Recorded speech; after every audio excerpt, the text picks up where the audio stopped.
Alors, il n'y a pas très longtemps, dans un supermarché, quelqu'un à qui je donnais la parole de Dieu pour le bénir de la part du Seigneur, parce que nous savons que chaque fois que nous recevons la parole de Dieu, c'est qu'elle est porteuse de vie, puisque c'est Jésus-Christ que Dieu a choisi pour nous apporter la vie en abondance, comme il est écrit en Jean 10, verset 10. Et donc, je citais des passages de la parole du Seigneur lors d'une conversation avec quelqu'un, que le diable a fait être l'énième personne qui me réponde de sa part. Mais comment est-ce que vous pouvez autant citer la parole de Dieu? Connaissez-vous toute la Bible par cœur? Moi, ce que j'ai à répondre aux hommes et aux femmes qui laissent le diable parler ainsi dans leur bouche de la part du Seigneur Jésus, c'est que si nous tous sur terre, nous connaissions la Bible tout entière, les choses iraient beaucoup mieux. Et je le dis du fond du cœur.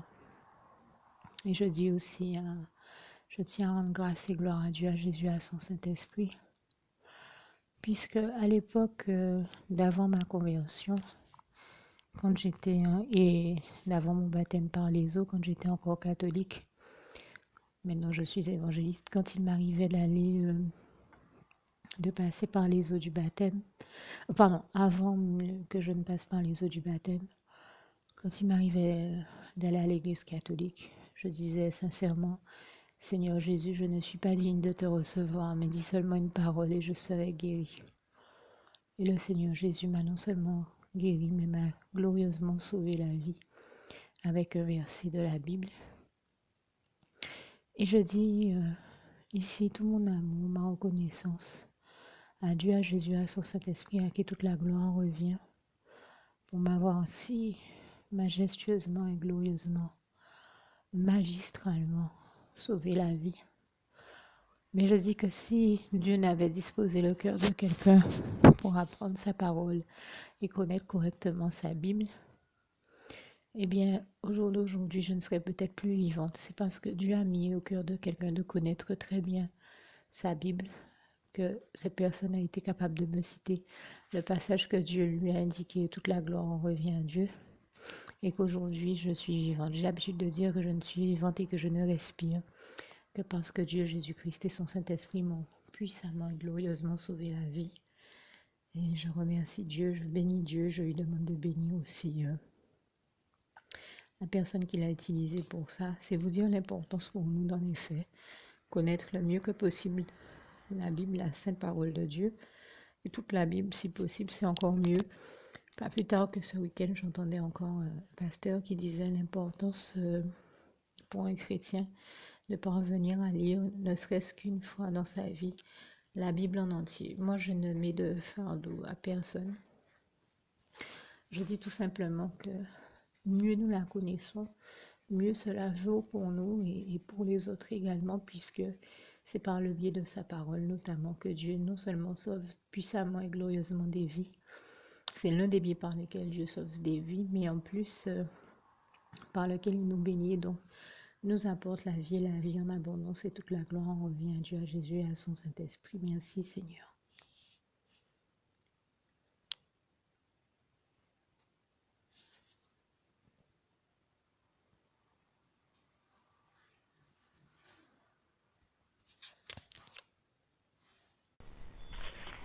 Juste une petite précision pour tous ceux qui ne sont pas encore, qui n'ont pas encore choisi la meilleure des options qui soit, qui est celle d'aller se placer, de faire le choix à soi-même, d'aller se placer dans les bras d'amour de Jésus-Christ, pour se mettre à l'abri de ce monde cruel. Eh bien, je partage avec vous la prière par le biais de laquelle on y accède. Et commence par vous rappeler également ce passage de Jean 14, verset 6, où il est écrit que Jésus-Christ est le chemin, la vérité et la vie. Nul ne vient au Père, Dieu, sans passer par le Fils Jésus-Christ, bien sûr. Je le dis à ma manière, vous regarderez comme il est actuellement écrit dans vos Bibles, là encore. Et donc, n'hésitez pas à ouvrir vos cœurs à Dieu, à Jésus, à son Saint-Esprit, à être sincère avec lui et à lui adresser la prière qui suit, à lui dire tout simplement: Éternel mon Dieu, Seigneur Jésus-Christ, moi, un tel, vous dites votre nom et votre prénom, je t'accepte aujourd'hui comme mon sauveur personnel, le seul maître et roi de ma vie. Je remets toute ma vie entre tes mains puisqu'elle t'appartient, Éternel mon Dieu, puisque tu l'as créée, cette vie. Donc tu en es donc le seul maître et propriétaire comme de tout ce qui existe dans tout l'univers. Je remets donc toute ma vie entre tes mains, je te la donne. Merci, Éternel mon Dieu, aussi de permettre que cette vie que tu m'as donnée continue à être à ta gloire et que je continue à te servir, à t'appartenir pour l'éternité, d'éternité en éternité. Merci aussi, Seigneur, de faire que je continue donc à te servir et à t'appartenir pour l'éternité, d'éternité en éternité. Et aussi, Seigneur, de m'accorder la grâce de ton pardon et de ta miséricorde pour tous les péchés que j'ai commis tout au long de ma vie, jusqu'à la date d'aujourd'hui incluse. Et c'est au nom puissant du Seigneur Jésus-Christ que j'ai fait cette prière. Et à vous tous qui avez fait cette prière, je vous dis que Dieu vous bénisse abondamment, puissamment, richement. Et surtout, n'hésitez pas à la partager avec tous vos proches et contacts, amis, membres de vos familles, collègues, bien-aimés, tous ceux que vous aimez. Et surtout tous ceux à qui Dieu vous mettra à cœur, avec qui Dieu vous mettra à cœur de la partager.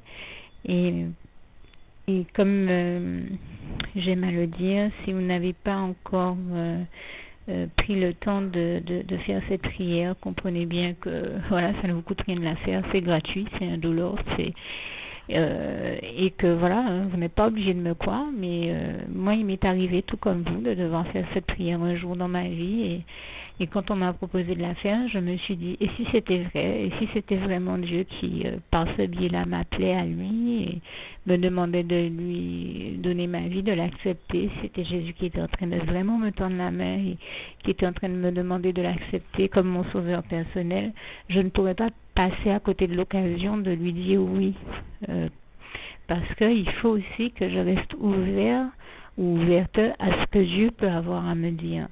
Il faut que je garde mon cœur et mon intellect ouvert à ce que Dieu peut avoir à me dire.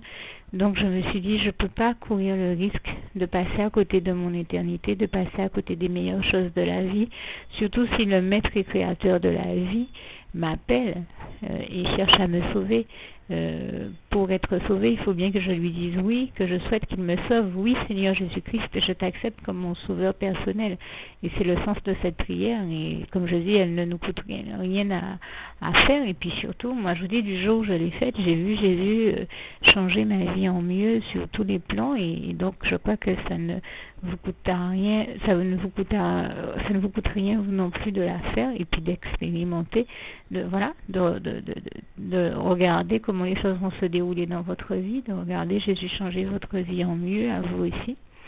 Et voilà, d'en faire l'expérience. Et pour en faire l'expérience, il faut commencer par faire cette prière. Donc si vous ne l'avez pas encore dite, réembobinez tout simplement cette vidéo ou ce document si vous préférez, réécoutez-le et dites avec moi la prière que vous m'avez entendu mentionner. Et n'oubliez surtout jamais que tout est possible à celui qui croit en Dieu, en Jésus-Christ et en son Saint-Esprit, comme il est écrit en Marc 9, verset 23, et que tout est possible à Dieu, comme il est écrit en Marc 10, verset 27.